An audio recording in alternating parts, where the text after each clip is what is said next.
സമാപനത്തിന് എന്നെ ക്ഷണിച്ചപ്പോൾ ഞാൻ പറഞ്ഞു എന്തായാലും ഞാൻ വരും. കാര്യം ഇത് പല പ്രാവശ്യം ഇതിനു മുമ്പൊക്കെ ക്ഷണിച്ച സമയത്തൊന്നും എനിക്ക് വരാൻ സാധിച്ചില്ല, പല തിരക്കുകൾ കാരണം. എന്തായാലും ഇന്ന് ഇത്രയും വലിയ ഒരു ചടങ്ങിൽ വന്നില്ലായിരുന്നെങ്കിൽ അതൊരു വലിയ നഷ്ടമായി പോയേനെന്ന് ഞാൻ കരുതുന്നു. എന്തായാലും എന്ത് അസൗകര്യം ഉണ്ടായാലും ഇന്ന് വരണമെന്ന് ഞാൻ വിചാരിച്ചതാണ്. എല്ലാവിധ ഭാഗ്യങ്ങളും ഒത്തു വന്നതുകൊണ്ട് എനിക്കിതിൽ പങ്കെടുക്കാനായി. പാഠപുസ്തകങ്ങൾക്ക് പുറത്ത് ഇത്രയേറെ ജീവിത അനുഭവങ്ങൾ സമ്മാനിക്കുന്ന, സാംസ്കാരികമായി അവരെ പരുവപ്പെടുത്തുന്ന കലോത്സവങ്ങളുടെ രാഷ്ട്രീയവും സാമൂഹികവുമായ പ്രസക്തി തിരിച്ചറിഞ്ഞ് അതിനായി ഇത്രയേറെ പണവും മനുഷ്യ വിഭവവും മാറ്റിവെക്കുന്ന സംസ്ഥാന സർക്കാരിനോടും വിദ്യാഭ്യാസ വകുപ്പിനോടും കലാകാരനെന്ന നിലയ്ക്ക് ഞാൻ എൻ്റെ ഉള്ളു നിറഞ്ഞ നന്ദി രേഖപ്പെടുത്തുന്നു.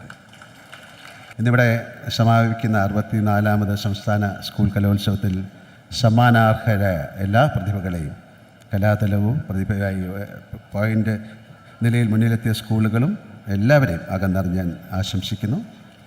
ബഹുമാനപ്പെട്ട കേരള സർക്കാരിനും പ്രത്യേകിച്ച് വിദ്യാഭ്യാസ വകുപ്പിനും ഇതിന് നേതൃത്വം കൊടുത്ത വിദ്യാഭ്യാസ മന്ത്രിക്കും ഈ മഹാമേള വിജയമാക്കി തീർക്കാൻ അക്ഷീണം പ്രയത്നിച്ച ഉദ്യോഗസ്ഥരെ, അധ്യാപകരെയും അനധ്യാപകരെയും സ്റ്റുഡൻറ്റ് കേഡറ്റുകളെയും സ്റ്റുഡൻറ്റ് പോലീസിനെയും അഭിനന്ദിച്ചുകൊണ്ട് ഞാൻ നിർത്തുകയാണ്, അതിലിക്കുന്നു. അവസാനമായി ഞാൻ ഒന്നുകൂടി പറയുന്നു, ഇതൊരു മത്സരമല്ല, ഇതൊരു ഉത്സവമാണ്, അല്ലേ?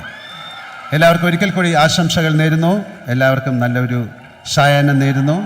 ഒരിക്കൽ കൂടി വടക്കുംനാഥനുള്ള പ്രാർത്ഥന നേരുന്നു. നിർത്തുന്നു. നമസ്കാരം. ജയ് ഹിന്ദ്.